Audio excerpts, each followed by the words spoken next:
বলছিলেন আজহারি আসবে এই দেশে, তবে আজহারি আসবে বীরের বেশে আসবে। তিনি বাংলাদেশে ঢুকেছে বীরের বেশেই। আজকে লক্ষ লক্ষ তরুণ জনতা তার মাহফিলে গিয়ে সমাগম হচ্ছে। যারা এই দেশ থেকে তাকে বিতাড়িত করেছিল, আল্লাহ তাআলা তাদের দেশ থেকে একদম চিরতরে বিতাড়িত করে দিয়েছে। চিল্লায় বলেন ঠিক কিনা? ভাবে কোরআনের মাহফিলে 144 দ্বারা জারি করেছে, করে কি করে নাই? আরো জোরে বলেন, করে কি করে নাই? শুধু কেবলমাত্র 144 দ্বারা জারি তাই নয়, এদেশের একজন প্রখ্যাত মুফাসসির, বিখ্যাত মুফাসসিরে কোরআন, যার কণ্ঠটাকে আল্লাহ তাআলা গোটা বিশ্বের জন্য, বাংলা ভাষাভাষী মানুষদের জন্য উন্মুক্ত করে দিলেন, যিনি এই বাংলার জমিনে কোরআনের তাফসীরটাকে এমন ভাবে তিনি এই মাহফিলের ময়দানে নিয়ে আসলেন, যেই তাফসীর শুনে হাজার হাজার মানুষ যখন হাতে হাত রেখে ভিতরে মিলা মুসলমান হওয়া শুরু করে দিল। এক শ্রেণীর মানুষ তারা বুঝতে পারলো যে এইভাবে যদি মুসলমান হওয়া শুরু করে দেয়, একটা সময় এই কোরআন পার্লামেন্টে চলে যাবে, তখন আমাদের এই গদি সিংহাসন কোনোটাই থাকবে না। সেজন্য কি করো? তাকে দ্রুত গ্রেফতার করো, ফাঁসির কাজটা ঝুলিয়ে দাও। চিল্লায় বলেন ঠিক কিনা? এরকম করছে কি করে নেই? এরপরেও যখন তাকে জেলে স্তব্ধ করে দিয়ে দিল, তারা ভেবেছিল এই একটা কণ্ঠকে যদি আমরা থামিয়ে দিতে পারি, গোটা বাংলাদেশ থেমে যাবে। কিন্তু আল্লাহ তাআলা তিনি হাতে নিয়েছেন এই কোরআন, হেফাজতের দায়িত্ব নিয়েছেন। এক মুফাসসির কোরআনকে যখন স্তব্ধ করে দেওয়ার জন্য জেলের ভিতরে বন্ধ করে দিল, আল্লাহ তাআলা বাংলাদেশের প্রত্যেকটা প্রান্তের থেকে হাজার হাজার মুফাসসির বের করে দিল। চিল্লায় বলেন ঠিক কিনা? তারই ধারাবাহিকতা আমরা দেখেছি আমাদের এই বাংলার জমিনে একজন ইয়াং মুফাসসির, যার কণ্ঠ, যার মাধুর্য, যে ভাষা শৈলী, কোরআনের এই দক্ষতার সহিত যখন কোরআনটাকে খুব সাবলীল ভাষায় উপস্থাপন করলেন ইয়াং জেনারেশনের মাধ্যমে, তাদের মাঝে তখন দেখা গেল সারা বাংলাদেশের ইয়াংরা তারা বিভিন্ন অশ্লীল প্রদর্শনী বাদ দিয়ে, নাটক, কনসার্ট বাদ দিয়ে তারা কোরআনের মাহফিলের আয়োজন করে, কোরআনের মাহফিলের দিকে এগিয়ে আসে। এক শ্রেণীর মানুষ চিন্তা করলো, এইভাবে যদি তারা চলতে থাকে তাহলে কোরআনের এই ময়দানটা উন্মুক্ত হয়ে যাবে, আমাদের খাওয়া বন্ধ হয়ে যাবে। কি করো? তাকে দেশ থেকে তাড়িয়ে দাও। তাকে দেশ থেকে তাড়িয়ে দেওয়া হলো। যারা তাড়িয়ে দিয়েছিল সেই সময়ের কথা মনে আছে অনেকের, আপনারা জেনেছেন। একজন মন্ত্রী তিনি গত হয়েছেন। বড় আক্ষেপের বিষয় হচ্ছে এই, মুসলমান মারা গেলে মানুষ কি বলে? জোরে বলুন, কি বলে? মুসলমান মারা গেলে মানুষ কি বলে? আর যারা এর বিরোধিতা করেছে তারা মারা গেলে মানুষ কি পড়েছে?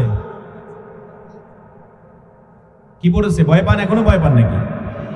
আলহামদুলিল্লাহ পড়েছে। হ্যাঁ,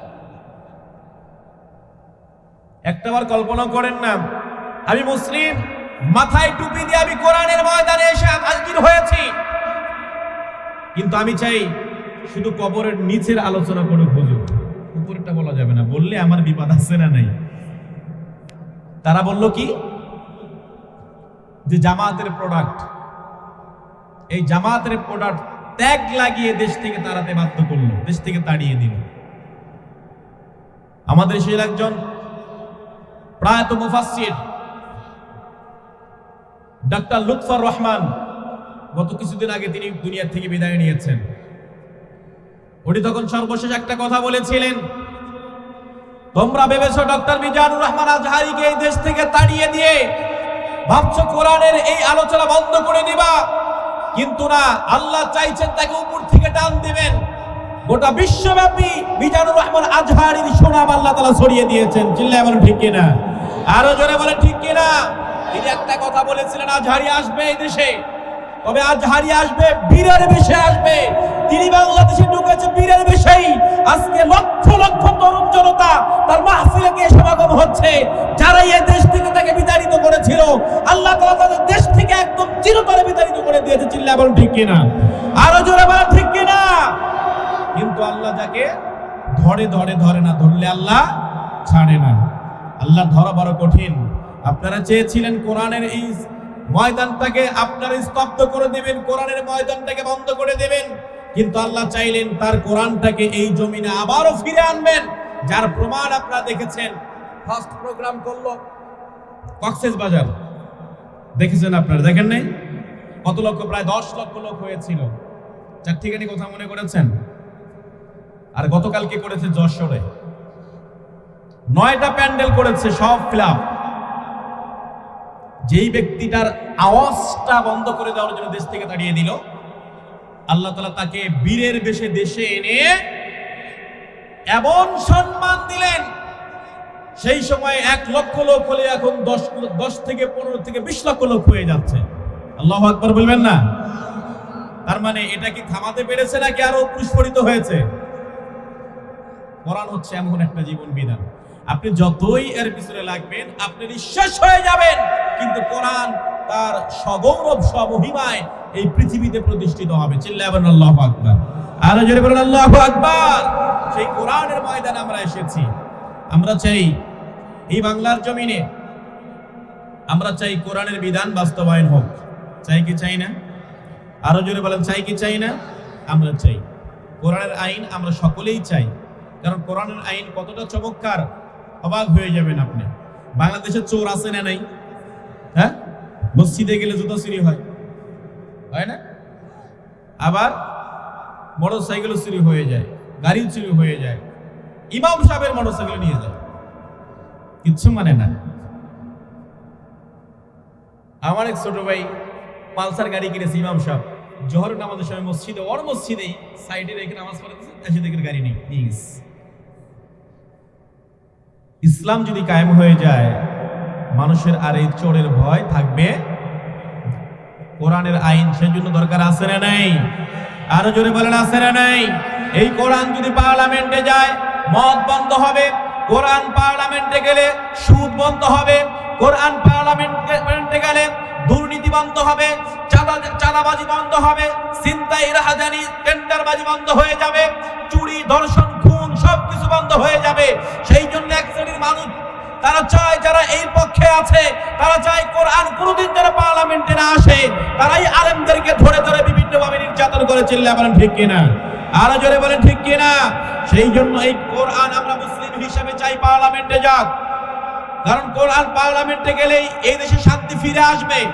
আমরা শান্তিকামী, কেউ অশান্তি চাই না, কেউ চাই না অশান্তি, সবাই শান্তিকামী।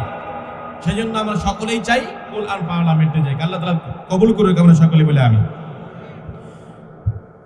এই কোরআন থেকে কথা শুনবো আজকে আমরা। সে কথাগুলো কেমন?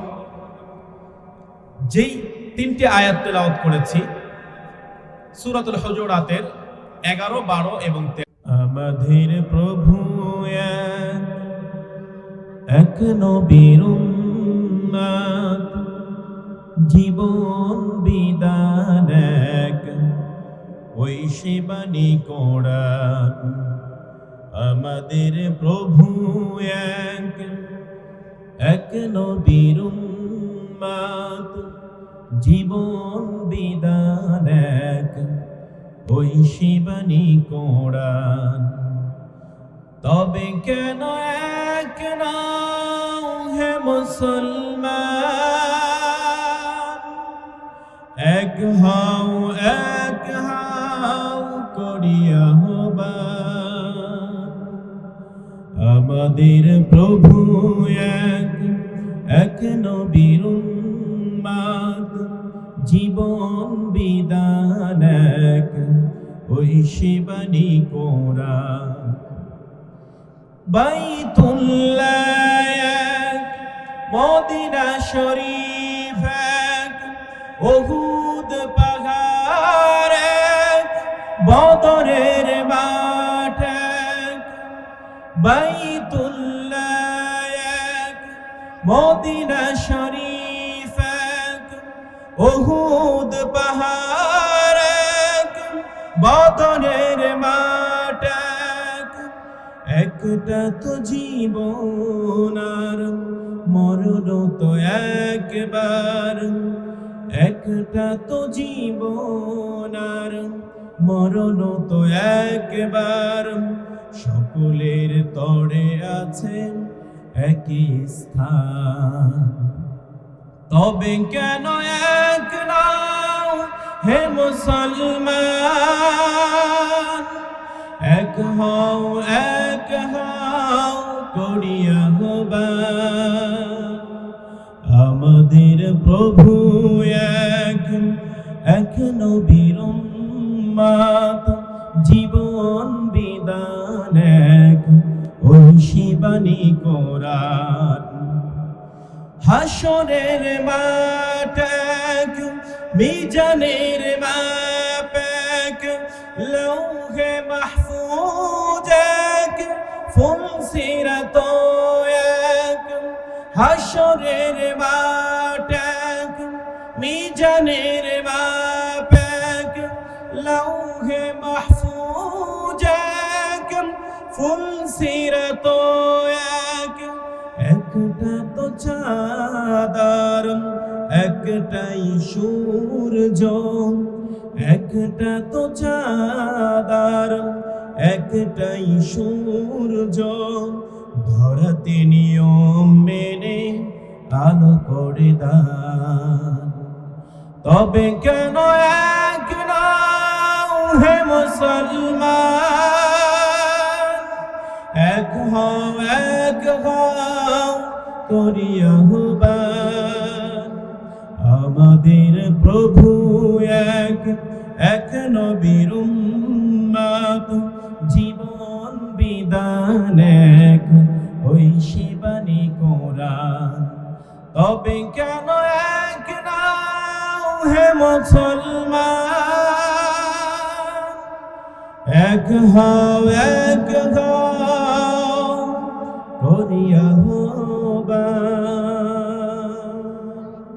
জোরে বলি আমিন। রূপনাই পূর্বপাড়া বাইতুল নূর জামে মসজিদের উন্নতি কল্পে